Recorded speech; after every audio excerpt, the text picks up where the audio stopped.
For over 5 decades, Studio 8H at 30 Rockefeller Plaza has been the ultimate high-stakes proving ground for musical artists. Saturday Night Live isn't just a variety show, it's a cultural gatekeeper.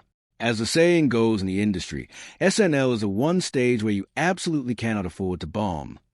For a few minutes on a Saturday night, you are unfiltered, unedited, and live in front of millions.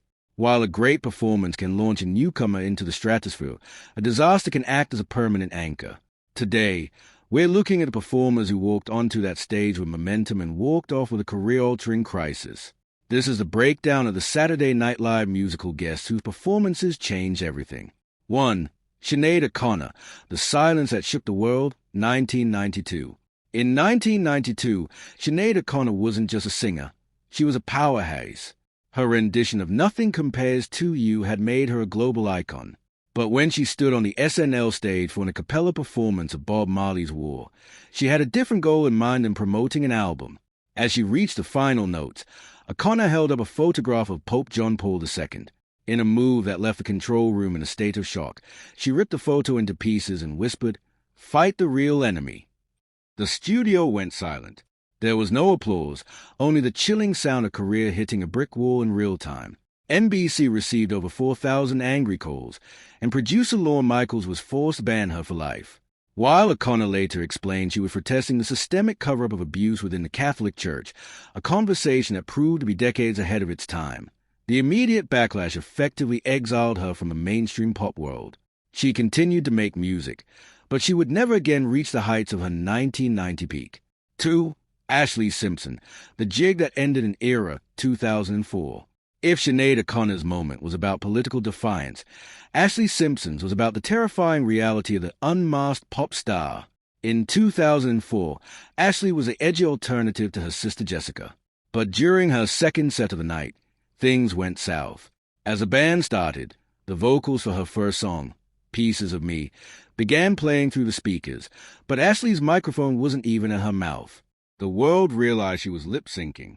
Panic-stricken, she did an awkward hold-down style jig and walked off the stage, leaving her band to play an instrumental version of a song that wasn't supposed to be happening. She later blamed severe acid reflux, claiming her father made her use a backing track to protect her voice. The public wasn't buying it. While she tried to return a year later to redeem herself, the damage was done. The jig became a shorthand for pop inauthenticity, and her music career never truly recovered. 3. Lana Del Rey, The Bedroom Singer Crisis, 2012. Before she was a Grammy-nominated legend, Lana Del Rey was a viral sensation with a massive amount of indie hype. Her 2012 appearance was one of the most anticipated in the show's history. However, when she stepped up to sing Video Games, the performance was stiff. Critics described her as dead-eyed and shaky, with actress Juliette Lewis famously tweeting that watching her was like watching a 12-year-old pretend to sing in their bedroom. It was a national emergency in the blogosphere. NBC's Brian Williams even called it one of the worst outings in SNL history. The twist: unlike others on this list, Lana Del Rey used her failure as fuel. She leaned into her mysterious persona, improved her live craft, and released Born to Die, which went platinum. Today, her SNL bomb is just a footnote in a massive career, a rare example of an artist surviving the 8H curse. 4. Carmen, The YouTube to TV Gap, 2012. In the early 2010s, Amy and Nick Noonan, known as Carmen, were the kings of YouTube covers.